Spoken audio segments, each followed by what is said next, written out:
Je veux vous apporter ce matin un message, comme je disais hier à quelqu'un, un message basique. Et souvent, les messages basiques, on les connaît tellement bien qu'on en perd la substance vitale qui est là pour nous transformer et nous aider. Avant de commencer ce message et de lire, je vais demander, on va faire une petite expérience. Je vais demander à Mathéo. Tous les prénoms me passent dans la tête. Je mélange. Mathéo, viens ici, s'il te plaît. Tu veux bien? Tu es d'accord? Viens là, monte là. Je vais te poser une question. Je vous la pose. Quel est le poids d'un verre d'eau? Je ne sais pas. Alors peut-être certains, même le sergent-chef, il doit dire tout ça dépend du verre et tout ça dépend de la quantité d'eau dans le verre. Ce qui fait un peu de physique. D'accord? C'est un peu comme ça. Alors on va faire une expérience. Tu vas bien tendre ton bras. Voilà, tends ton bras.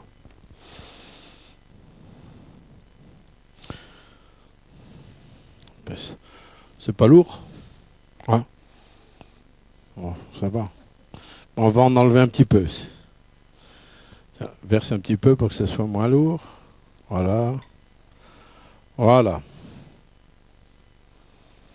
Bon, tu restes comme ça. Ça va? C'est moins lourd, hein? C'est pas lourd. C'est pas lourd un verre d'eau. Ça va.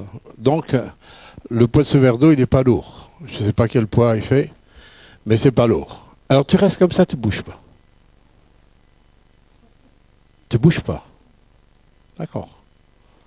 Tu vas faire la prédication avec moi. Et ça fait partie de la prédication. Tu ne bouges pas. D'accord. Alors maintenant, on va lire la parole de Dieu. On va d'abord demander au Seigneur, tu ne bouges pas. On va demander au Seigneur qui nous aide pour que vraiment nos entendements s'ouvrent pour recevoir sa parole. Père éternel, je te remercie parce que tu nous as envoyé ta parole. Et ta parole, elle est comme une épée, Seigneur, qui sépare jonction et moelle, ce qui est de la chair et ce qui est de l'esprit, ce qui est des ténèbres, ce qui est de la lumière, ce qui est de la vie et ce qui est de la mort. Que ta parole soit comme une épée ce matin. Et même, Seigneur, ce message, même s'il est basique, Seigneur, qu'elle puisse être apportée comme une épée, que vraiment des changements, des transformations sur la base de ta parole puissent se faire au nom de Jésus. Je te pose une question maintenant. Le verre, il est un peu plus lourd? Il est un peu plus lourd qu'au début. Reste comme ça, tu ne bouges pas. Il est un peu plus lourd. Il est plus lourd qu'au début. T'as remarqué? D'accord. T'es sûr? Il est plus lourd qu'au début. D'accord. Alors, je vais vous lire deux passages. Tu restes. Bouge pas. Je pense que vous allez retenir l'image pour ce que je vais dire. Première parole dans Matthieu 11, verset 28, il dit « Venez à moi, vous tous qui êtes fatigués et chargés, et moi je vous donnerai du repos. Chargez-vous de mon joug, apprenez de moi, parce que je suis doux et humble de cœur, et vous trouverez du repos pour vos âmes, car mon joug est doux et mon fardeau est léger. » C'est encore un peu plus lourd. C'est encore un peu plus lourd. Hébreux 12, écoute bien, tout ça c'est pour que ça soit moins lourd après. D'accord? Alors pour que ça soit moins lourd, il faut bien que tu écoutes là ce que je vais dire. Nous donc aussi, puisque Hébreux 12, versets 1 à 3, nous donc, puisque nous sommes environnés d'une si grande nuée de témoins, rejetons tout fardeau et le péché qui nous enveloppe si facilement. Si tu veux que ça soit moins lourd, qu'est-ce que tu dois faire? Le déposer? Dépose-le là. D'accord? Tu vois? Oh, c'est plus léger. C'est plus léger. C'est moins lourd. Tu peux retourner à ta place. Retenez bien cette image. Retenez bien cette image. Que cette image puisse vous aider à entrer dans des mises en pratique de la parole de Dieu. Rejetez tout fardeau et le péché qui vous enveloppe si facilement. Courons avec persévérance dans la carrière qui nous est ouverte. Ayez les regards sur Jésus, le chef et le consommateur de ma foi, qui est en vue de la joie qui lui était réservée, a souffert la croix, méprisé l'ignominie et s'est assis à la droite du trône de Dieu. Considérez en effet celui qui a supporté contre sa personne une telle opposition de la part des pécheurs, afin que vous ne vous lassiez point l'âme découragée. Un professeur entra dans une classe un jour et a posé la question que je vous ai posée. Quel est le poids d'un verre d'eau? Alors tout le monde a réfléchi et ils sont arrivés à ces conclusions aussi que tout ça dépend du verre et dépend de la quantité de liquide qui est dans le verre. Et le professeur dit non, vous avez tout faux. Tout ça dépend du temps que vous portez le verre d'eau. Et c'est pour ça que j'ai dit à Timothée, après, à la fin, il était beaucoup plus lourd. Hein. C'était plus dur. Hein. Pourquoi j'ai donné cette image? J'aime beaucoup cette image, parce que c'est l'image que, en fin de compte, de comment je porte mes fardeaux dans la vie. J'ai un recul de 48 ans de vie chrétienne derrière moi. Alors, c'est vrai, quand on vieillit, l'espace de temps de vie sur la terre se raccourcit de plus en plus, c'est forcé, hein, puisque la majeure partie est derrière, et devant, on a moins de temps. Mais l'avantage quand on vieillit, c'est qu'on a du recul, et on observe, on analyse, et on fait des bilans. Hein, on fait des bilans. Et par rapport au texte que je vais vous lire, je peux vous dire que c'est un texte basique qui malheureusement est très peu mis en pratique. Il y a des fardeaux parmi le peuple chrétien qui ne devraient pas exister ou plus exister. Et je me rends compte que l'adversaire de nos âmes utilise cette non-mise en pratique de la parole de Dieu pour alourdir notre vie. Alors là, il n'y a qu'un verre d'eau. Mais pour certains, des fois, il y a 2 verres d'eau, 3 verres d'eau, 4 verres d'eau. Je ne sais pas ce que vous pouvez mettre derrière vos verres d'eau, hein, mais on va en parler tout à l'heure. Mais il y a une chose qui est certaine, c'est que si je garde mon fardeau devient lourd à porter, devient difficile à porter. Et il est compliqué de marcher dans la vie avec Dieu en ayant et en gardant nos fardeaux. Si vous dites aux gens devant leurs difficultés, hein, rejette tout fardeau et le péché qui t'environne si facilement, ils vont croire ça. Oui, d'accord, oui, je crois. Mais croire intellectuellement, ce n'est pas croire. De croire intellectuellement, ce n'est pas croire. Croire, c'est recevoir vraiment ce que je lis et ce que je comprends de ce que je lis. C'est de le recevoir. Et si je sais que si je reçois, c'est la parole de Dieu, donc la parole de Dieu, elle va exercer une autorité dans ma vie. Je vais me soumettre à cette parole, c'est-à-dire je vais me décharger, je vais rejeter. Hein, dans d'autres versions, c'est débarrassez-vous. Je ne peux pas marcher dans ma vie de disciple avec des lourdeurs de fardeau. Et lorsque nous venons à Christ, nous avons un pactole. Qui est-ce qui n'a jamais eu de pactole dans leur vie? Alors peut-être les enfants, c'est plus... Mais plus on a de l'âge et plus on a surtout marché sans Dieu, waouh, il y a les pactoles. Mais plus j'ai marché avec Dieu en gardant mes fardeaux, le bien-aimé, il y a le pactole aussi. C'est très très lourd. C'est très lourd. Il ne faut pas qu'il en soit ainsi. Jésus nous dit, hein, Jean 13, 17, vous êtes heureux si vous savez ces choses. Vous êtes heureux si vous connaissez le moyen pour vous débarrasser des fardeaux. Vous êtes heureux si vous connaissez ça. Mais pourvu que vous mettiez en pratique. Quand je vois le nombre, avec le recul d'années, d'appels de Dieu qui ont été volés dans la vie des gens, des appels de Dieu par des désobéissances, des appels de Dieu qui ont vraiment fait avorter des desseins que l'Éternel avait préparés pour eux. Dieu nous appelle, mais il ne fera jamais les choses sans notre collaboration. Nous ne sommes pas des marionnettes, nous ne sommes pas des pantins. Nous sommes des êtres que Dieu nous a créés à son image.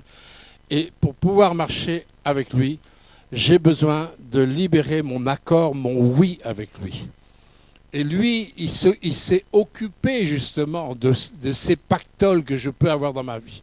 Et nous pouvons avoir toutes sortes de choses. Des fois, c'est des pactoles qui sont liés à mes propres péchés, au niveau de mon caractère. Et je peux garder mon caractère parce que j'en suis fier, parce qu'aujourd'hui, on défend cette philosophie où on veut être libre pour tout. Donc, si il me semble ne pas être libre, je ne vais pas lâcher. J'ai 1001 raisons pour ne pas lâcher. Si j'ai un sale caractère et si je suis venu dans ma vie chrétienne avec mon sale caractère et que j'en suis fier, je ne vais pas aller loin dans le discipulat avec Jésus-Christ et dans la mentalité du service, de servante et serviteur de Dieu. J'ai besoin de lâcher. Je ne peux pas être fier de quelque chose qui me charge. Parce que ce qui me charge va me voler ce que Dieu a prévu pour moi. Le Seigneur, il a préparé les choses.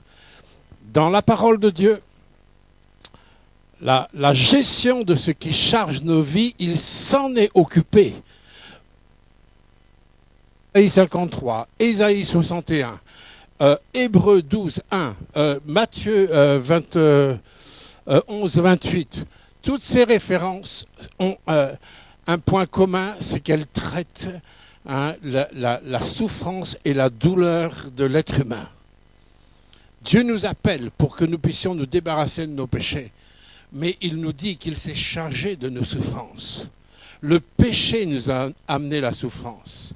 Le péché de ma nature plus le péché des autres sur ma nature, je peux vous dire, ce n'est pas un verre d'eau, mais il y a plusieurs verres d'eau que je porte. Et si je ne me décharge pas, le pire, si je ne me décharge pas, je vais tout voir et tout analyser et tout discerner à travers mes souffrances. C'est comme si j'avais des lunettes. Quelqu'un qui a subi, mettons, la trahison ou le rejet, par exemple, eh ben, il va mettre des lunettes de trahison ou de rejet. Et dans le relationnel, il va tout interpréter avec la trahison et le rejet. Quelqu'un qui a un problème avec le vol, eh ben, je peux vous dire, il va tout regarder avec ses lunettes, avec le vol, et il va penser que tout le monde est un voleur. Quelqu'un qui est dans la débauche, des problèmes de sexualité, il va tout le temps regarder avec sa paire de lunettes, il va voir les personnes comme des débauchés, etc., etc., etc. Et c'est pour ça qu'un message basique comme celui-là, il est capital que je puisse absolument obéir à ce que Dieu me demande, de rejeter bien loin les fardeaux et le péché qui m'environnent si facilement. Dieu nous a donné véritablement l'autorité. Celui qui m'aime, dit le Seigneur. Et aimer le Seigneur, c'est aimer sa parole. Celui qui m'aime, il garde ma parole et la met en pratique. Vous avez ça dans Jean 14, 21, 24 et Jean 13, 17, comme je vous ai dit tout à l'heure. Je ne peux pas dire que j'aime le Seigneur, quelles que soient mes expériences à ce niveau-là. Mais je ne peux pas dire que j'aime le Seigneur si je ne serre pas sa parole sur mon cœur. Pourquoi ? Parce que la Bible dit comment on peut rendre pur notre sentier, notre chemin. Comment ça peut se faire ? En ayant une relation comme ça avec Dieu ? Non. En serrant sa parole sur notre cœur, c'est-à-dire sur le centre de nous-mêmes. Que sa parole, elle ait une autorité. Je ne peux pas défendre une pensée, une attitude, un comportement qui soit à côté de sa parole ou simplement autour de sa parole, mais pas au centre de sa parole. La dimension de mon amour pour Dieu va se mesurer. Comment je vais prendre sa parole au sérieux. Et je ne peux pas vivre des expériences avec Dieu si ces expériences ne sont pas en alignement de la pensée de sa parole. La parole de Dieu, elle est comme un garde-fou qui se trouve sur le bord des routes, des autoroutes. Elle nous évite d'aller de l'autre côté, à contresens. Et le contresens, c'est l'insensé. C'est l'insensé qui va à contresens. Si je n'ai pas de garde-fou, je risque d'aller à contresens. C'est-à-dire avoir une vie insensée, une vie sans but, une vie peut-être d'illusion, une vie sans racines, une vie sans fruits. Et je ne peux pas vivre ma vie chrétienne qui va reposer sur de l'illusion, parce que quand on ne voit pas le fruit de la vie de Dieu dans ma vie, c'est-à-dire une vie de disciple, et une vie de disciple, elle a pour but de reformer d'autres disciples. Ma vie, elle est faite pour être reproduite. On est au printemps bientôt. Vous allez avoir des cerises, des abricots, enfin avec le gel, j'en sais rien, mais bon, on verra bien. Mais vous avez des arbres fruitiers. D'accord ? Vous avez des arbres fruitiers qui sont autour de vous. Dans chaque fruit, il y a une semence qui a la nature du fruit et de l'arbre. Nous avons reçu une semence incorruptible, la Bible dit. Et cette semence incorruptible, c'est le départ d'une nouvelle naissance.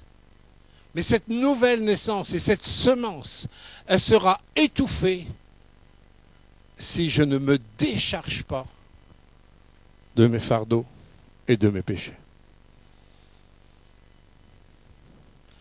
Alors, dans ce texte d'Hébreux 11, versets 1 à 3, on va voir ensemble, en fin de compte, le déroulement pratique que Dieu nous donne au niveau pratique pour rentrer dans du tangible. Moi, j'aimerais qu'à la fin de ce culte, on finisse par des choses tangibles, concrètes, pratiques.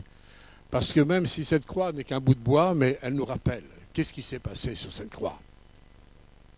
Jésus n'est pas mort que pour nos péchés. Il est mort aussi pour nos souffrances. Il est mort pour nos captivités, nos malédictions. Il est mort aussi pour nos maladies. Il n'est pas mort que pour nos péchés. Mais dans le péché, il y a toutes les conséquences. Il est mort aussi pour les conséquences du péché. Et la rédemption que Dieu nous a donnée, c'est une rédemption qui lui a coûté vraiment cher. On en parlera aussi tout à l'heure. Alors la première chose que nous voyons dans ce texte, c'est le fait de rejeter. Et Dieu ne dit pas dans cette parole, oui, je vais venir pour rejeter dans votre vie. Non. Quelque part, c'est un impératif, c'est une directive, c'est un ordre. Et quand il y a un ordre, pour ceux qui ont fait l'armée ou la police ou la gendarmerie, on obéit aux ordres. Amen, sergent-chef ? Ah. On obéit aux ordres, surtout quand ces ordres viennent d'en haut. Et quand on sait que ces ordres sont empreints d'amour, parce que Dieu ne veut que le meilleur pour nous. Il veut le meilleur. Et le meilleur, c'est les dimensions de sa vie dans nos vies. Mais si c'est obstrué par tout ce qui est alourdi, ça va être compliqué. Alors, dans le rejeter, il y a un conseil qui a deux facettes. La première facette, c'est le fardeau, et la deuxième facette, c'est le péché. Et c'est incroyable que quand on étudie les Écritures, on se rend compte que le Seigneur a toujours mis en parallèle la souffrance et le péché. Le péché et la souffrance. L'un ne va pas sans l'autre. Dans le livre de Job, Job dit « La souffrance m'amène à pécher ». Et des personnes qui sont passées par la douleur, par la souffrance, des fois dans la souffrance, on dit du n'importe quoi. On est capable de dire du n'importe quoi. On est même capable de se lever contre Dieu, d'être en colère contre Dieu, de lui poser des questions, en fin de compte, alors qu'on a les réponses dans la Bible. On est capable de ça. On est capable de dire des grosses bêtises énormes. Des choses incohérentes, des choses complètement folles. On est même capable de dire des choses agressives.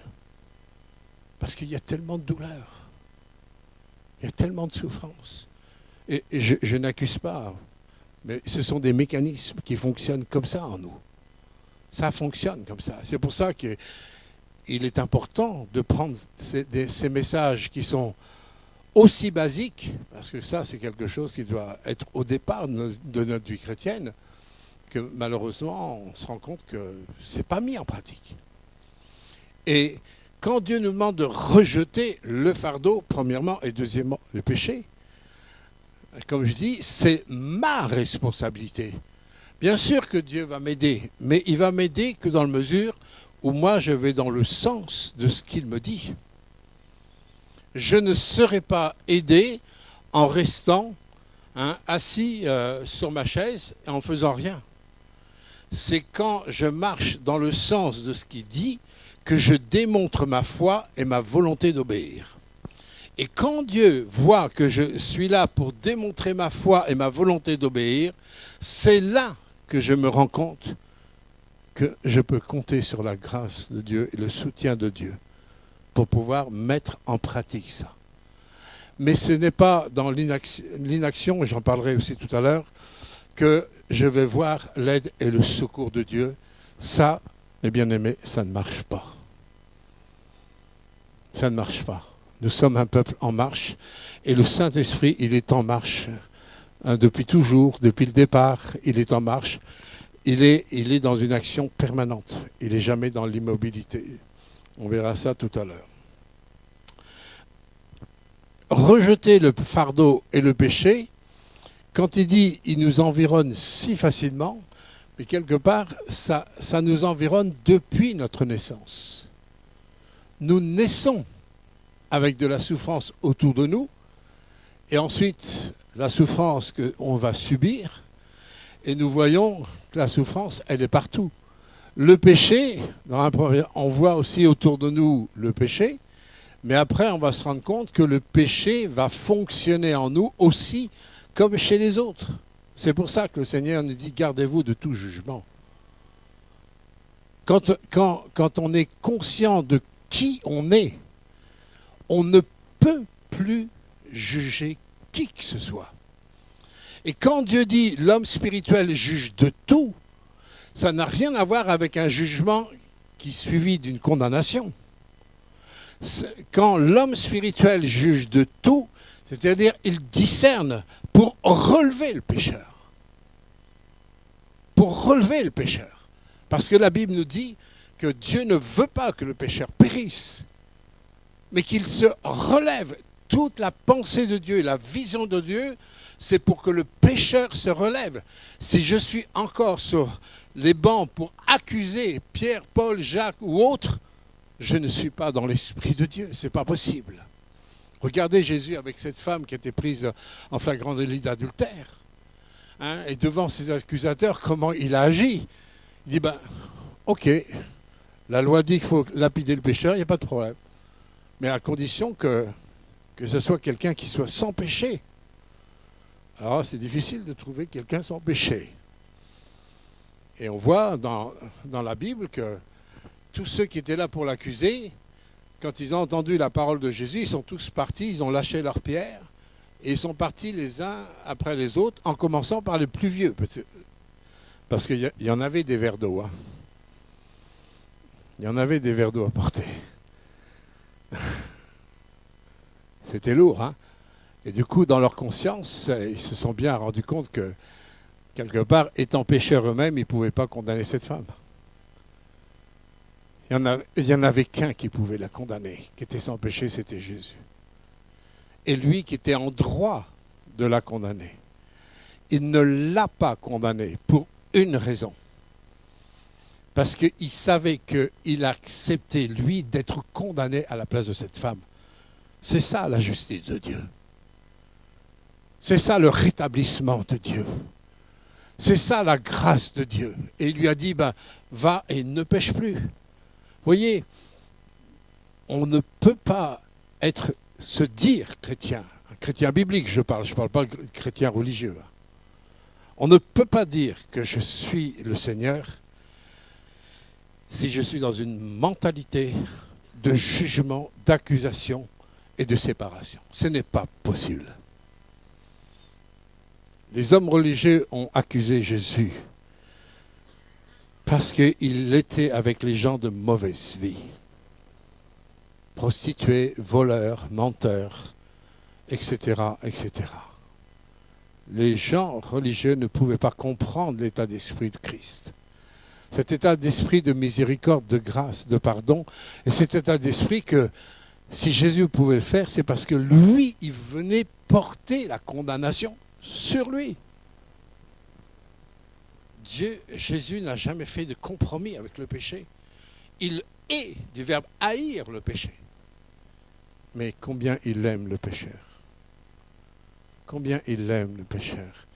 Et j'ai besoin de rejeter tous mes fardeaux. Hein, tout ce que, on pourrait dire, qu'est-ce qu'il y a dans ma vie derrière ce verre que je porte? Il y a beaucoup de choses. Il y a mon ego. C'est lourd de porter notre ego. Et plus on est vieux, plus c'est lourd. Hein, c'est lourd, hein, Timothée, avec le temps. Hein, Timothée, c'est lourd. Hein. Mathéo. Timothée. Mathéo, je sais pas, j'appelle tout le temps Timothée, c'est Mathéo. Mais c'est lourd. Hein. Au bout d'un moment, c'est lourd. Hein. Bien, si vous restez dans votre vie chrétienne à porter votre ego, je peux vous dire, qu'est-ce que ça va être très lourd. Vous pouvez avoir des addictions dans votre vie. Peut-être ce sont des addictions. Addiction au mensonge, addiction à la violence, addiction à la débauche, à toutes sortes d'addictions à l'argent, à l'amour de l'argent, etc., etc. On peut mettre beaucoup de choses derrière ce verre d'eau. Mais tant que ta vie, elle est lourde à cause de tes fardeaux, tu ne peux pas continuer à marcher comme ça. Pourquoi? Parce que Dieu, avant d'arriver, j'ai oublié de vous dire, au niveau des addictions, au niveau justement des choses, une chose que je voudrais aussi aborder, que j'ai oublié. Albert Einstein a dit quelque chose de très intéressant. Il a dit beaucoup de choses intéressantes. Il a dit aussi des bêtises, aussi, pour ne pas élever un homme. Mais il a dit des choses très intéressantes. Entre autres, il a dit, c'est beaucoup plus facile de séparer un atome que de se séparer des préjugés. Hello. Et ça, c'est spécial humain, ça. Vous n'avez pas remarqué? Comment on a des préjugés sur le physique des gens, sur le comportement des uns, le comportement des autres. On va tout de suite, et ça c'est la nature humaine, on va mettre une étiquette. On va mettre une étiquette, tout de suite. Ah ben lui, il est comme ça, ben elle est comme ça, ben elle... Comment je peux fonctionner dans le discipolat en gardant des préjugés? Je ne peux pas servir Dieu avec des préjugés. Et ça, on a tous. Alors si quelqu'un me dit qu'il n'y a pas de préjugés, on va prier pour le mensonge. On est tous confrontés à ça. Hein, parce que ça fait partie de notre nature. Vous voyez, il n'y a pas, personne n'est sur le banc des accusés, d'accord? Mais il faut qu'on arrive à cibler pour pouvoir rejeter. Comment moi je peux rejeter mes poubelles? Hein, quand on me dit, ah ben, les poubelles grises, c'est les poubelles ordinaires, et les poubelles jaunes, c'est les poubelles plastiques et carton. Ben d'accord, pour rejeter là où il faut que je fasse une séparation, que je cible. Hein, ce qui est carton, ce qui est plastique, je vais rejeter tout ça, parce que c'est comme ça. Hein, les autres poubelles, je vais rejeter dans la poubelle grise, parce que c'est comme ça. Bon, j'ai un endroit où il y a un grand videur, je peux tout rejeter. Mais j'ai besoin de cibler des choses qui sont à rejeter, et les préjugés, je peux vous garantir, c'est des choses qui nous collent à la peau. Comment je peux me débarrasser? Hein, alors, Einstein, il a dû comprendre que, oui, c'était pas facile quand on a des préjugés, que ça nous colle à la peau. Il dit, c'est plus facile de séparer un atome que de se séparer des préjugés. Et Jésus, lui, il n'avait aucun préjugé. Il savait que l'ensemble des hommes, ils étaient tous pécheurs, ils étaient tous privés de la gloire de Dieu et qui tous allaient en enfer. Mais ça, ce n'est pas un préjugé, c'est un fait. Vous voyez, c'est pas pareil. Jésus, il vient dans un monde où il sait que tous sont condamnés à mort pour l'éternité. Et condamné à mort, c'est être séparé de la présence de Dieu pour l'éternité. Ce qui est grave. Il sait, ça c'est pas un préjugé, c'est un fait. Mais quand il est venu sur terre, ben, il y avait toutes sortes de personnes. Il y avait des religieux, il y avait des blancs, des noirs, etc., de toutes sortes de personnes. Il y avait des Romains, il y avait tout. Il n'y avait pas de préjugés. Est-ce qu'il est mort sur la croix, mettons, que pour les Juifs? Alors, pendant un temps, il a apporté le message pour Israël, c'était le temps pendant un temps. Mais quand il est monté sur la croix, la Bible dit que Dieu a tellement aimé le monde, quelle que soit ton origine. Dieu a aimé tout le monde, afin que quiconque croit ne périsse pas, mais qu'il ait la vie éternelle. Le quiconque, ça veut dire qu'il n'y a aucun préjugé de personne. Que tu sois enfant, un vieux, un noir, un blanc, un jaune, comme disaient une fois les enfants, et de toutes les couleurs. Les enfants disaient, et toutes les couleurs. Mais je veux dire, il n'y a pas de préjugés. Dieu ne voit que des cœurs qui sont pécheurs et qui ont besoin de sa grâce. Et Jésus a fonctionné en fonction de sa grâce. Il a fonctionné en fonction, justement, pour nous libérer de nos fardeaux et de nos péchés. Et au niveau de nos préjugés, nous avons besoin de nous arrêter et de demander au Seigneur, donne-moi ton regard. Et qu'est-ce que nous dit la parole? Parce que c'est la parole qui va nous aider à briser, en fin de compte, des façons de voir. Hein. La parole me dit dans 1 Samuel 16, Dieu ne regarde pas à ce qui frappe les yeux, mais il va regarder au cœur. Et pour pouvoir regarder nous aussi au cœur, on a besoin surtout de ne pas être séparé du Saint-Esprit. J'ai besoin du Saint-Esprit pour voir comme Dieu voit. Si quelqu'un arrive dans cette salle, qui sent la pisse, qui a les cheveux crados et tout, mal habillé, qui s'installe, comment je vais regarder cette personne? Comment je vais la voir en tant que bon chrétien? Personne elle arrive, elle ne s'est pas couper les cheveux ou laver les cheveux depuis des années. C'est déjà arrivé. Une fois, on a invité Clochard à une fête de Noël. J'étais très heureux, mais c'était très difficile à supporter l'odeur. Pas toujours facile. D'accord? On a besoin pour surmonter ça une dimension d'amour qui ne soit pas l'amour humain, mais qui soit l'amour de Dieu. Où l'amour de Dieu, il va dépasser l'extérieur des gens. Il connaît exactement le fond du cœur de la personne. Je vous ai envoyé un témoignage d'un imam qui s'est converti à Jésus-Christ et qui a eu la visitation de Christ. Et l'imam, il a posé des questions pour savoir si c'était vraiment Jésus qui était Dieu et tout ça. Et il lui dit, mais en fin de compte, si vraiment tu es Dieu, dans le témoignage, il dit, si vraiment tu es Dieu, ben, dis-moi toutes les prières secrètes que j'ai faites, hein, que seul Dieu connaît, dis-les-moi. Et ce qui est extraordinaire, c'est que dans cette visitation avec Jésus-Christ, Jésus va dévoiler le fond du cœur de cet imam. Et là, cet imam, il a reconnu que Jésus était Dieu, quoi. Parce qu'il n'y a que Dieu qui connaît le fond du cœur. Il n'y en a qu'un. Et cet imam a donné sa vie à Christ. Prenez du temps pour écouter le message, le témoignage que je vous ai envoyé. C'est un témoignage extraordinaire. Et on voit la divinité de Christ à travers ça. Il n'y en a qu'un qui connaît les cœurs. Être disciple de Christ, c'est entrer dans cette dimension, mes bien-aimés, qui dépasse nos préjugés sur les gens, sur les temps, sur les circonstances. Et quand on est rempli du Saint-Esprit, nous ne sommes plus dépendants du temps, des gens, des circonstances. On est dépendant du Saint-Esprit, et ce Saint-Esprit, il va fonctionner comme Jésus a fonctionné. Il va aimer au-delà des apparences. Un amour sans condition.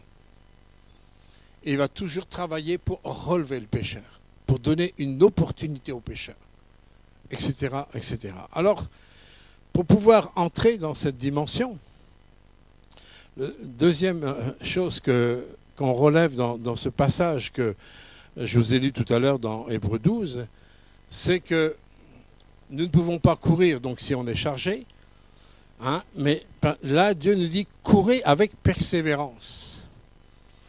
Et je vous disais tout au début que j'allais revenir dessus, si Dieu nous parle de course, c'est que c'est en opposition avec l'immobilité. Les chrétiens, ils aiment bien, on vient le dimanche au culte, ça dépoussière les sièges une fois par semaine, c'est bien, on se fait du bien, on est dans nos murs, ça fait du bien. Mais la vie, si l'Esprit de Dieu me remplit, l'Esprit de Dieu est esprit et vie. Et dans la vie, regardez la vie cellulaire, regardez au microscope, hein, vous mettez au microscope quelques cellules et vous regardez, ça grouille, ça bouge. Et une cellule qui marche, qui fonctionne plus, c'est qu'elle est morte. Cellule qui est inerte, elle est morte. Et une église qui bouge plus, c'est qu'elle est morte. Hello? L'apôtre Paul disait à la fin de son parcours, pas au début, hein, il dit « je cours encore ». Et pourtant, depuis le chemin de Damas, dans Acte 9, je dis « bon sang, qu'est-ce qu'il a couru, quoi ?» Quand nous voyons, si vous étudiez les voyages, les parcours missionnaires de Paul, hein, des fois on dit bon, il était à telle ville et il va à telle autre ville. Sauf que si vous allez sur le plan géographique, ben pour aller de telle ville à telle ville, il y a des montagnes à escalader. Et il n'y a pas d'autoroute à l'époque. Ça veut dire que, ouais, c'est le gars qui ne cesse, hein, d'être d'un endroit à l'autre pour répandre la parole de Dieu. Il ne cesse. Et à la fin de sa vie, après ces différents voyages missionnaires, à la fin de sa vie, il dit « je cours encore pour remporter le prix ». Il n'y a pas de vie chrétienne immobile. Moi, je connais une personne qui a 85 ans, je la connais depuis très longtemps. Elle me dit, ben, moi, pour aller voir les âmes, j'attends que Dieu me révèle. Sauf que maintenant, la personne, elle arrive à 85 ans, et c'est bizarre, c'est que Dieu ne lui a rien révélé. Tu dis que je tienne. Il y a un problème. Alors, Seigneur, tu ne fais pas ton boulot, toi? Tu ne révèles pas? Si on attend d'une façon immobile que Dieu nous révèle, on risque d'attendre longtemps. On risque d'attendre longtemps. Dieu nous dit « allez ». Et dans le « aller », il y a un état d'esprit. C'est un état d'esprit d'aller. C'est que je suis en mouvement, en permanence, avec un Dieu vivant, avec un Saint-Esprit vivant. L'apôtre Paul, on peut dire, ouais, les apôtres, ils ont reçu des révélations spéciales, même pour évangéliser. C'était des hauts niveaux, c'est des cracks. Mais pas du tout, mes bien-aimés. Ils étaient comme vous et comme moi. Ils n'avaient pas toujours la lettre de route, d'une façon simple, distincte. Ils n'étaient pas dans leur fauteuil en train d'attendre leur lettre de route. Et Paul, à un moment donné, prend la décision d'aller évangéliser vers l'Est, c'est-à-dire vers l'Asie mineure. Mais comme ce n'était pas le plan de Dieu, c'est ça. Mais comme il était en route, Dieu a pu lui parler en lui donnant un songe d'un Macédonien, donc de l'autre côté, vers l'ouest, au lieu de vers l'est, un Macédonien qui demandait de l'aide et de secours à Dieu. Et quand il a eu ce songe, il a compris que le Saint-Esprit n'avait pas le même GPS que lui.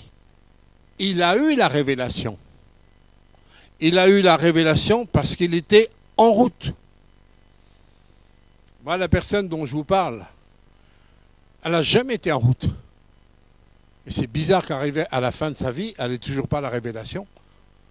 Est-ce que Dieu n'a, là où la personne est, il n'y a pas d'âme à sauver? Pourquoi il n'y a pas la révélation? Il n'y aura pas la révélation, mes bien-aimés, si vous n'êtes pas en route. Dieu nous dit de courir. Et il sait très bien que ce n'est pas évident de courir. Parce que tout est fait pour nous ralentir. Surtout quand vous ne vous déchargez pas de vos fardeaux. Et si on ne se décharge pas de ce fardeau, on va sortir toutes sortes de doctrines, toutes sortes de suivis, pour qu'en fin de compte, on nous règle nos problèmes. Mais un problème qui n'est pas déchargé, tu l'auras toute ta vie, ma bien-aimée. Toute ta vie, tu l'auras. Oh là, j'ai renversé de l'eau sur les livrets, là. Là, je fais des bêtises, là. C'est les eaux de Mara qui débordent. Si tu ne te décharges pas, tu vas traîner les choses toute ta vie.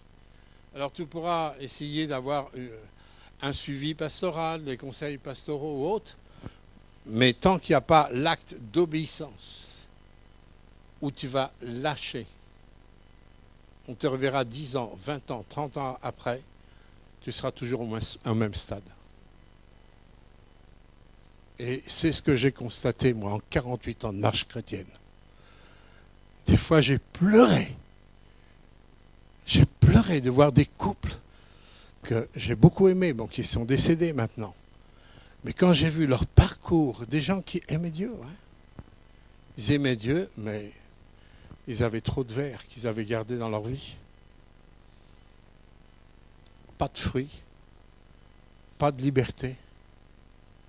Et je veux dire, des morts avortées.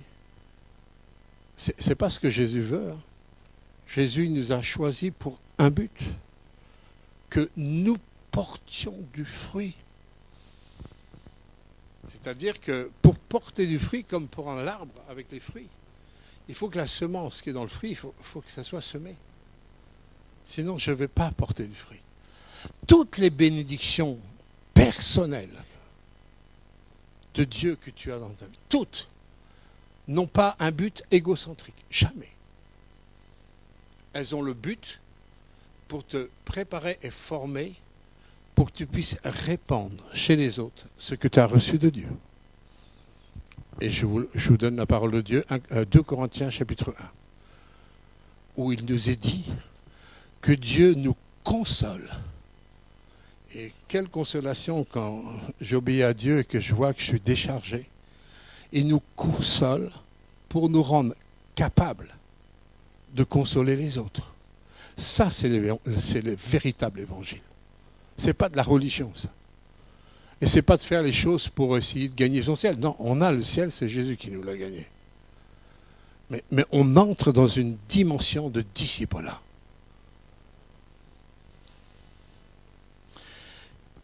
Dieu sait que la course, elle n'est pas évidente. Pourquoi? Parce que nous sommes sur un chemin qui est rocailleux. Il ne nous a pas menti.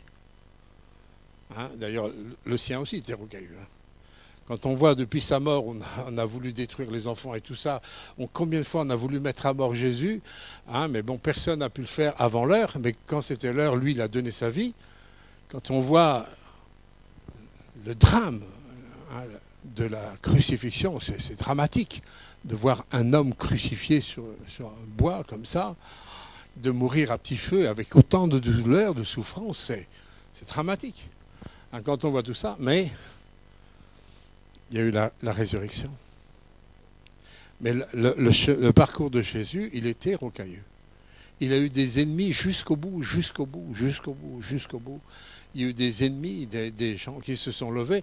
Est-ce que ça l'a arrêté dans sa course? Non. Jamais Jésus s'est arrêté en disant « Oh, j'en ai ras-le-bol, assez donné ». Jamais. Quand un chrétien dit ça, c'est qu'il n'est pas sous l'onction de Dieu. Ce n'est pas possible. Les gens du monde qui le disent, c'est normal. C'est tout à fait normal et je les comprends. Et moi, je l'ai dit, et à leur place, je leur dirai encore. Mais quand on est enfant de Dieu, qu'on est rempli du Saint-Esprit, on ne peut pas dire assez donné. Pourquoi?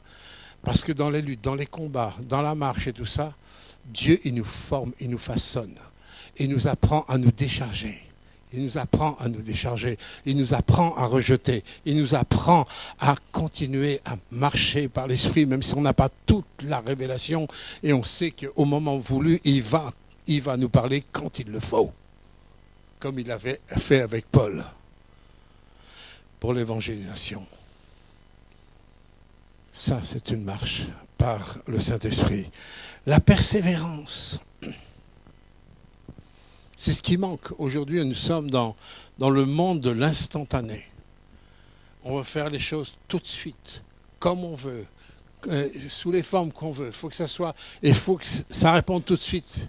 Ça, c'est l'esprit de ce monde. On veut tout de suite. Et surtout, ne pas être contrarié. C'est pour ça qu'il y a tellement d'entreprises aujourd'hui qui ont du mal de trouver des couvreurs, des carreleurs, des maçons, parce que c'est pas facile, ou des boulangers qui vont se lever très tôt. C'est très difficile parce qu'il faut persévérer, il faut se lever, ça coûte, il y a des contraintes, mais aujourd'hui non. Dès qu'il y a des contraintes, j'ai entendu des fois aux informations, pour certains métiers, dès que les jeunes voient que certaines contraintes, le lendemain, les patrons ne les voient plus. Non mais, j'ai dit, mais attends, on rêve là. Comment apprendre à persévérer? L'autre jour, je ne sais pas si je vous ai envoyé, il me semble, la biographie de Lincoln. Vous avez reçu, non, sur votre mail? Non? Vous n'avez pas reçu? Ah, c'est pas arrivé. Je l'ai envoyé à mon petit-fils parce que mon petit-fils, il fait partie vraiment de cette génération où il y a quelque chose qui pousse là. Quelque chose qui pousse et il pense que les choses arrivent comme ça. Alors, je lui ai envoyé la biographie de Lincoln et je lui ai dit après, on va en discuter, on va en parler. Lincoln, depuis l'âge de 7 ans, où il a perdu sa mère et tout ça, il n'a eu que des échecs, des échecs, des échecs, des échecs. Il a été fiancé à une fille qu'il aimait profondément. Hein, au moment de se marier, elle meurt. Il a eu des tas d'ennemis. Il a essayé de créer des business, tout ça. Il a fait, je ne sais pas combien, pas qu'une fois, je ne sais pas combien de fois faillite à tout ce qu'il faisait. Il a essayé de se présenter à toutes sortes d'élections, des quantités. Il a tout raté, rien, jusqu'en... Le gars qui persévérait en 1860 s'est présenté à la présidence des États-Unis. Il était élu comme président des États-Unis, avec un parcours que d'échecs depuis l'âge de 7 ans. Depuis l'âge de 7 ans. Et il est devenu non seulement président, mais aujourd'hui, Lincoln, le président Lincoln, hein, l'histoire nous dit que c'était pas n'importe quel président. C'est une référence. Il est une référence parce qu'il a su rebondir. Alors je ne sais pas s'il avait lu Hébreux 12. Je ne sais pas s'il avait lu Hébreux 12. Mais en tous les cas, il a pratiqué ça. Parce qu'il n'aurait jamais pu être président s'il n'avait pas. Je vais vous renvoyer sa biographie à Lincoln. C'est époustouflant. Quand j'ai eu ça, j'ai dit, mais comment il a pu, quoi ? Comment il a pu surmonter autant de drames, de désastres, de failles, de découragement, de trahison Comment il a pu ? Il n'a pas cessé de courir. Ce sont ceux qui persévèrent qui réussissent. Jamais ceux qui font un demi-tour. Si tu ne persévères pas devant l'opposition, devant les montagnes, c'est la montagne qui va t'arrêter. Alors que Dieu te demande d'ordonner à la montagne de se jeter dans la mer. Dieu nous a dit qu'on aurait des montagnes. Nous avons une attitude face aux montagnes, une attitude face à nos ennemis, une attitude face à toutes sortes d'oppositions, toutes sortes de découragements. Et je sais de quoi je parle. Pour ceux qui connaissent ma vie, ils savent que moi aussi mon chemin était rocailleux.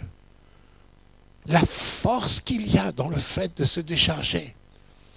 Et la force qu'il y a quand on a envie de lâcher. Et on se souvient de persévérer, c'est de continuer quand tu n'as plus envie de continuer. Ah, là, je suis arrivé au niveau où j'ai plus envie de continuer. Mais je vais persévérer. Et mon directeur biblique nous disait, percez et vous verrez. Lincoln, il a percé et il a vu. Tous ceux qui ont réussi dans les entreprises, hein, il y a aussi la biographie de Walt Disney, hein, il y a des choses très intéressantes au niveau de sa persévérance. Tous les découragements, tout. Il a persévéré, il a vu. Et d'autant plus, nous qui avons ce Père des Lumières, hein, le Dieu créateur du ciel et de la terre, nous avons Jésus-Christ qui est non seulement mort, mais il est ressuscité, il est vivant. Il nous a envoyé la puissance du Saint-Esprit, d'autant plus, n'abandonnez jamais, et ça c'est le moyen que Dieu nous donne. C'est l'autre volet du verset. Oui. Ayant les regards fixés sur Jésus. C'est ça qui va vous donner la force. C'est ça qui va vous donner la force. La persévérance, elle est capitale dans l'œuvre de Dieu. Les apôtres qui ont suivi Jésus, qui étaient des poules mouillées, qui étaient des gens orgueilleux comme chacun d'entre nous, des lâches comme chacun d'entre nous. Hein, ils aimaient les premières places, des fois ils discutaient, ils disaient qui est-ce qui va être le premier après toi, assis à ta droite dans le ciel. Bon, Jésus remettait les pendules à leur place. Il dit si tu veux être le premier, ben, sois le serviteur de tous. Alors là, ça... tu veux être le premier, ben, sois le serviteur de tous. Moi, Jésus, j'ai lavé les pieds, vos pieds. J'ai pris la place de l'esclave des esclaves. Et c'est dans ce contexte-là, Jésus dit, faites de même. Vous êtes heureux. Jésus nous a montré l'exemple de l'état d'esprit du serviteur. On n'a pas peur de s'abaisser. On n'a pas peur de faire des tâches humbles et même cachées que personne ne voit, seul lui. Il nous a montré ça et il nous a fait voir le chemin, mes bien-aimés. Quand tu as envie de stopper, tu as envie de te décourager, le volet qui continue, hein, c'est d'ayez nos regards sur Jésus. Il m'a fallu, vous savez, plusieurs années de comprendre ce que c'était d'avoir le regard sur Jésus. Quand j'étais tout jeune converti, je pensais qu'ayant le regard sur Jésus, je l'imaginais sur la croix, après ressuscité. J'imaginais peut-être comment il était. Et c'est bizarre, ça ne portait pas de fruits. J'ai dit, Seigneur, mais tu nous demandes d'avoir les regards tournés vers toi, mais ça veut dire quoi vraiment? dans le pragmatique. Parce que vous savez, on est tellement spirituel qu'on est souvent dans les stratocumulus. Et quand on est dans les stratocumulus, on est dans des illusions. Et le pire, c'est l'illusion d'une spiritualité qui n'est pas spiritualisée. Et l'adversaire de nos âmes peut très bien enjoliver tout ça. Croyez-moi. Le vrai sondage, c'est ma façon d'être avec ceux qui me entourent, qui va démontrer ma vraie spiritualité. Quand je regarde à Jésus, il était avec le Père. Oui, il avait 3 rencontres, le matin, le midi et le soir. Tôt le matin, tard le soir, avec son Père. Et entre deux, ben, croyez-moi, je n'aurais pas voulu avoir son planning. Entre deux, c'est Arnaud qui a parlé des plannings des apôtres au temps de Jésus. Ben oui, ça turbinait. Entre deux, ils étaient qu'avec des gens. Alors, vous savez, les gens, on a beau des fois les aimer, mais au bout d'un moment, non. Non. Vous voyez ce que je veux dire? Vous n'avez pas besoin de dessin. Au bout d'un moment, non, tous les jours, Jésus était avec les gens. Il allait de ville en ville, relisait les actes de l'apôtre pour détruire les œuvres des ténèbres, pour délivrer les captifs.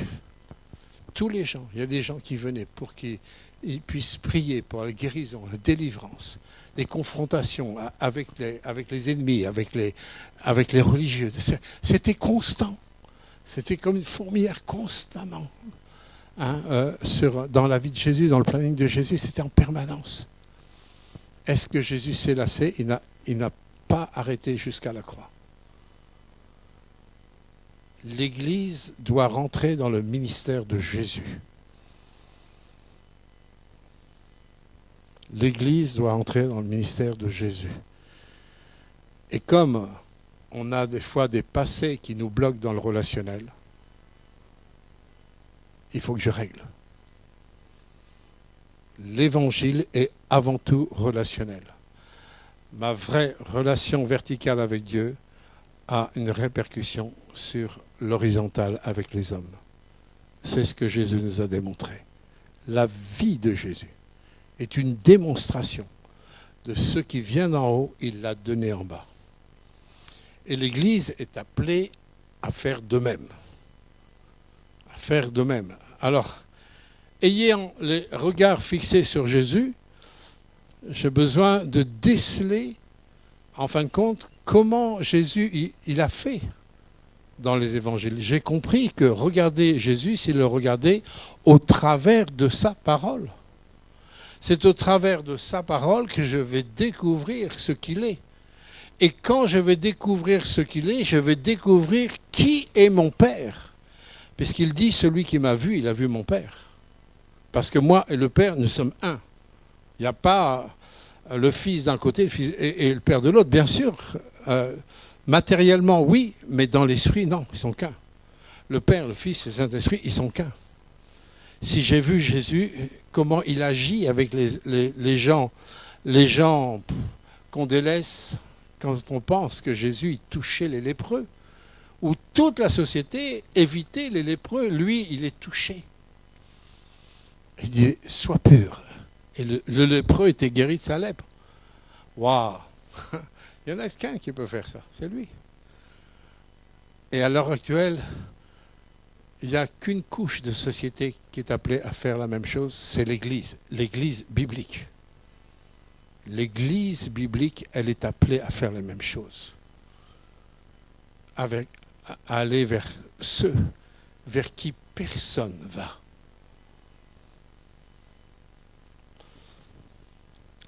Pour continuer à regarder Jésus, le texte nous dit « considérer ». Donc, la première chose, c'est de rejeter.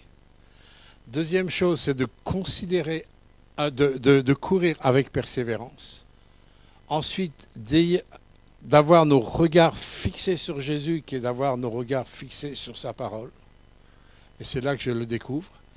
Et terminer par le fait de considérer. Et le texte nous dit, Considérez en effet celui qui a supporté contre sa personne une telle opposition de la part des pécheurs.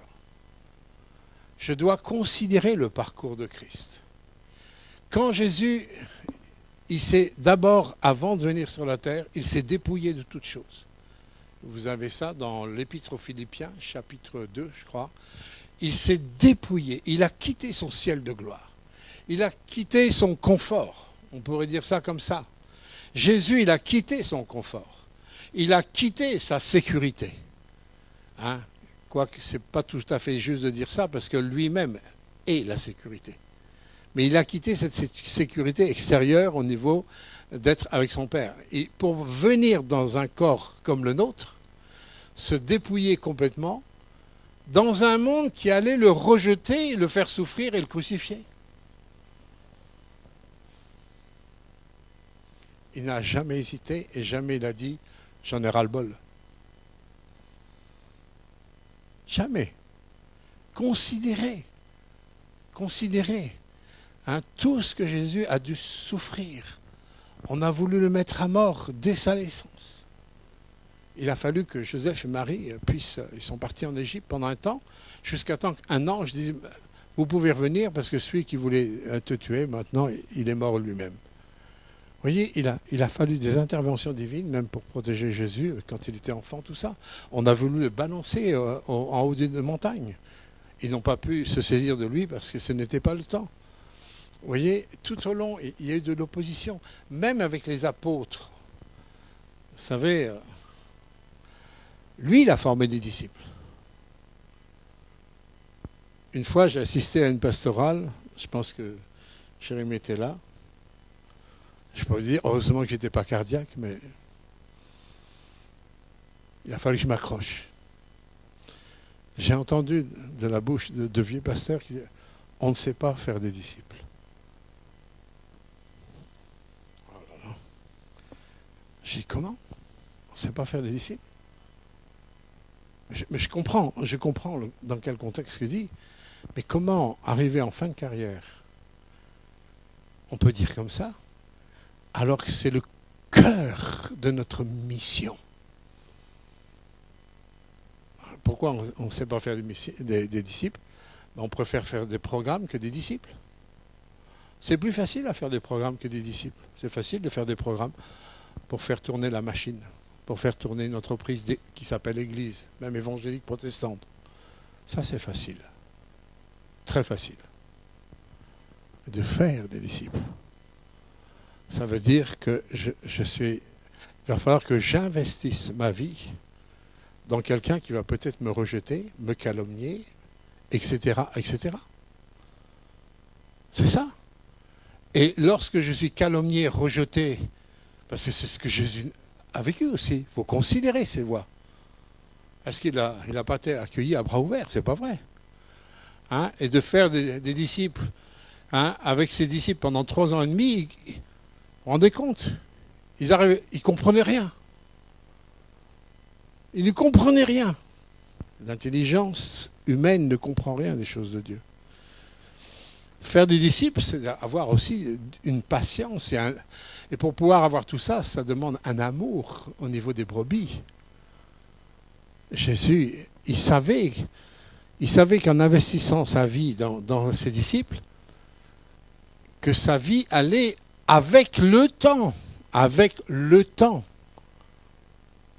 que ses disciples allaient être transformés et être rendus capables d'aller jusqu'à la mort pour annoncer la résurrection de Jésus aux extrémités de la terre.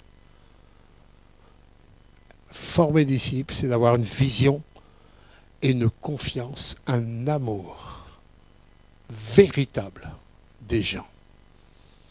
Si j'aime pas les gens, il ne faut peut-être même pas que je dise que je suis chrétien. Parce qu'être chrétien, c'est vraiment aimer les gens. Et pas des gens qui nous aiment. Des gens qui sont capables de nous trahir, des gens qui sont capables après avoir fait du bien, de vous traîner dans la boue. Et après, il faut continuer pour investir dans d'autres. Ça, c'est pas humain. Mais c'est spirituel. Et je sais de quoi je parle. Je ne vous parle pas en théorie. Mais il faut apprendre à se décharger. Je ne peux pas courir avec un sac à dos lourd. Et remarquez ceux qui font les courses, ils ont juste des baskets, un petit short, un petit maillot, c'est tout. Les tenues les plus légères pour courir le plus vite. J'ai jamais vu des coureurs qui couraient avec des sacs à dos, sauf à l'armée. Oui. Ah ouais, à l'armée, on a fait ça. Bon, hormis ça, mais je parle d'une course normale. Ben non, on allège pour aller plus vite. Vous voyez? Et si je veux aller plus vite et plus loin pour toucher, en fin de compte, ceux qui m'entourent, il faut que je me décharge, bien aimé. Et surtout quand je reçois des coups. Il ne faut surtout pas que les coups injustes que vous recevez, ça puisse changer votre comportement et que vous faites subir aux autres ce que vous avez subi. Parce que ce n'est pas plus juste par rapport aux autres. Et ça, ce n'est pas l'amour. Ça, c'est pas l'amour, c'est tout sauf l'amour. Jésus, il a persévéré avec ses disciples. Ses disciples qui étaient tellement bien formés au bout de 3 ans et demi, ils ont tous échoué à l'examen final. Tous. Il n'y en a pas un qui a réussi. Les 12, ils ont tous manqué leur examen. Ils ont été incapables. Quand Jésus leur a demandé de prier 1 heure avec lui, ils étaient incapables de faire. Ils dormaient, comme des ploucs qui dormaient. Ils étaient fatigués. Et Jésus, il était en train de combattre à 100, de souffrir un combat intense. Il n'a même pas pu compter sur leur prière. Est-ce qu'il leur en a voulu? Non. Il leur a simplement révélé l'esprit est bien disposé, mais la chair est faible. Attention, veillez. Et c'est parce que la chair était faible, Jésus a dit, Satan vous a criblé pour vous éprouver. Mais moi, je prie pour que votre foi ne défaille point. Vous voyez, s'ils sont restés debout, ce n'est pas à cause d'eux, c'est à cause de l'intercession de Jésus. Parce que sans lui, on ne peut rien. Rien. Et Jésus, il a investi, même dans la prière, dans l'intercession, pour des gars, au bout de 3 ans de formation, ils étaient incapables de prier 1 heure avec lui. Belle équipe, hein? Belle équipe. J'ai toujours dit que moi, si j'avais été à la place de Jésus, c'est certain, je n'aurais pas choisi ces 12. Ça, c'est évident. J'aurais été plutôt voir dans l'école de Gamaliel, voir les grosses têtes, les machins. Oh, ah oui, j'aurais été peut-être comme ça, dans ma nature. Mais Jésus, lui, il a été chercher 12 heures de prière pour choisir 12 hommes. 1 heure de prière pour choisir un homme. Il les a choisis avec le discernement de l'esprit. Pas parce qu'ils étaient meilleurs que les autres, mais il savait, en fin de compte, dans son investissement, ce qui allait en ressortir. Quand je vous ai dit qu'ils aient tous échoué à leur examen de disciples dans un premier temps, leur échec a été leur plus grande réussite. Qu'est-ce qu'il nous raconte, le pasteur, là? Ça se voit qu'il vieillit, il raconte n'importe quoi, là. Qu'est-ce qu'il nous raconte, le pasteur? Leur échec était leur plus grande réussite? Oui, mes bien-aimés. Quand l'homme fort est en échec, écoutez ça, il faut que l'homme fort soit en échec. C'est là que c'est la plus grande réussite. Parce qu'on n'a plus qu'un seul et unique soutien, c'est la grâce de Dieu. C'est la miséricorde de Dieu. C'est la vie du ressuscité en nous. C'est quand nous sommes mis en échec. Oui, je veux considérer celui qui est passé. Jésus, il a extérieurement été mis en échec quand il était sur la croix. Extérieurement, et les apôtres l'ont vécu de cette manière. C'est pour ça qu'ils ont tellement de difficultés au moment de la crucifixion. De voir celui qui était le sauveur du monde, tout d'un coup mourir sur une croix, vous dire, c'est fini maintenant. Ben non. Et en plus, Jésus leur avait dit, il les avait avertis de ce qui allait se passer. Il faut que je souffre, je vais être crucifié et je vais ressusciter au 3e jour. Il avait dit, mais ils n'ont rien compris. Comme nous, parfois. Leur échec a été leur plus grande bénédiction. accepte que ta chair soit mise en échec. Accepte de ne pas t'appuyer sur le moi-je. Peut-être c'est ton verre d'eau sur lequel tu t'accroches. Le moi-je, lâche. N'aie pas peur d'être mis en échec. Parce que c'est là que la puissance de la croix peut se manifester. Et dans la puissance de la croix, là où il y a la croix, la résurrection suit. C'est là que Dieu a transformé des lâches, des gens incapables. Il les a rendus capables. Mais il les a remplis du Saint-Esprit et ils ont été des apôtres extraordinaires. Ils ont été jusqu'au bout, jusqu'à leur dernier souffle. D'une fidélité, d'une intégrité malgré la persécution et la mort violente qu'ils ont tous vécue. Je termine ce message en vous demandant, est-ce que tu connais les verres d'eau que tu tiens? Est-ce que tu peux mettre un nom sur ce que tu tiens dans ta main? Est-ce que tu peux mettre vraiment un nom ce matin? Il n'y a que toi, c'est une affaire entre Dieu et toi, je ne te demande pas de le dire. Mais qu'est-ce que tu tiens dans ta main? Qu'est-ce que tu retiens encore? Tu veux devenir servant ou serviteur de Dieu? Tu ne le seras jamais si tu ne lâches pas. Il faut que tu déposes. Il faut que tu déposes. Parce que tout ce que tu retiens, avec le temps, ça va alourdir ta vie. Et ta relation avec Dieu et forcément avec les autres. Forcément, c'est obligatoire. Est-ce que ce matin, tu es prêt, si tu as ciblé ce que tu tiens, est-ce que tu es prêt à venir là, devant, avec, symboliquement devant la croix, dire Seigneur, là, ce que je tiens, je le lâche aujourd'hui. Je te fais une totale confiance. Et je veux apprendre vraiment à te regarder, à persévérer, à courir avec toi, à considérer ton parcours, pour que je puisse puiser mes forces dans la puissance de ta vie à toi. Est-ce qu'il y a des choses que vous lâchez? Jésus dit, venez à moi, vous tous qui êtes fatigués et chargés. Qu'est-ce que ça veut dire? Ça veut dire ça. Je vais venir à lui avec des choses précises, des choses ciblées. Souvent dire, je viens à toi, bon, et Dieu va faire. Non, Dieu ne va pas faire.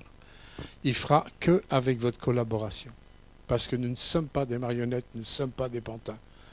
Dieu cherche notre collaboration, il cherche notre amen, notre accord. Et si tu as des choses que tu veux lâcher ce matin, moi je t'appelle à te lever et à venir là devant, symboliquement. Hein, symboliquement, tu viens devant la croix, dire Seigneur, toi, ce que j'ai là, que je tiens, qui est tellement lourd peut-être depuis des années, ce matin je lâche. Je te fais confiance. Parce que tu es digne de confiance. Amen. Donc si certains veulent s'avancer pendant que je prie, et symboliquement, pour lâcher leur verre d'eau, peut-être un verre d'eau, 2 verres d'eau, 3 verres d'eau, qu'importe. C'est quelque chose qui se fera dans votre intimité avec Dieu, mais qui est quelque chose de symbolique. Le fait de venir devant la croix et de lâcher. Seigneur, nous te remercions. Tu nous as donné ce message, un message qui est tellement basique, mais malheureusement tellement peu mis en pratique. Seigneur, combien de personnes traînent pendant des années, Seigneur, avec leur fardeau qui s'alourdit année après année. Et tu nous as dit que le voleur ne vient que pour dérober, égorger, détruire. Seigneur, c'est de cette manière qu'il s'y prend pour nous voler, pour nous détruire. Mais moi, je suis venu afin que mes brebis, elles aient la vie et qu'elles aient la vie en abondance. Seigneur, tu vois ces bien-aimés qui s'avancent, Seigneur, devant toi, qui s'avancent devant toi ce matin. Seigneur, qu'ils proclament devant toi, qu'ils disent, voilà Seigneur, aujourd'hui je lâche. Et je m'accroche à toi, je veux regarder à toi. Je te fais vraiment confiance. Je lâche parce que je veux être de ceux qui courent avec persévérance. Seigneur, viens aider, Seigneur, ces bien-aimés. Seigneur, que ta bénédiction, Seigneur, repose. Au nom de Jésus, Saint-Esprit, tu vois exactement ce qu'est son verre d'eau. Elle connaît, elle sait, mais ce matin, elle te le donne, Seigneur. Elle lâche. Et je la délie, Seigneur, de ce fardeau, Père, au nom de Jésus. Dans la puissance du nom de Jésus. Seigneur, étends ta main sur mon frère. Viens l'aider, Seigneur, qu'il lâche véritablement. Qu'il se nourrisse des choses d'en haut. Car nous vivons, Seigneur, de ta parole. Que ta parole soit au centre de sa vie, au nom de Jésus. Tends ta main, Seigneur, sur ta fille. Seigneur, qu'elle soit déliée de ce qu'elle te donne, Seigneur, ce matin, dans la puissance du nom de Jésus. Dans la puissance du nom de Jésus. Seigneur, prends ce qu'elle te donne, prends ce verre d'eau. Prends, Seigneur. Tu as tout porté à la croix. Tu n'es pas là pour juger, tu n'es pas là pour condamner, tu es là pour nous décharger afin de nous établir comme d'authentiques femmes et hommes de Dieu. Saint-Esprit, touche au nom de Jésus. Au nom de Jésus, prends, Seigneur. Prends ce que ta bien-aimée, Seigneur, te donne ce matin. C'est sur toi que nous rejetons ces choses. Au nom de Jésus-Christ, étends ta main, Seigneur, sur ton Fils. Étends ta main, Seigneur. Oh, Seigneur, qu'il soit délié de ce qui t'apporte là. Toi, tu connais, tu sais, Seigneur, tu sondes les cœurs, les reins. Seigneur, que vraiment, il soit complètement libéré pour courir avec persévérance. Seigneur, que vraiment l'homme de Dieu se déploie pleinement au nom de Jésus. Amen. Amen, Père. Seigneur, étends ta main, bénis, touche ta bien-aimée, Seigneur, remplis-la. Remplis-la, Père, dans le nom de Jésus.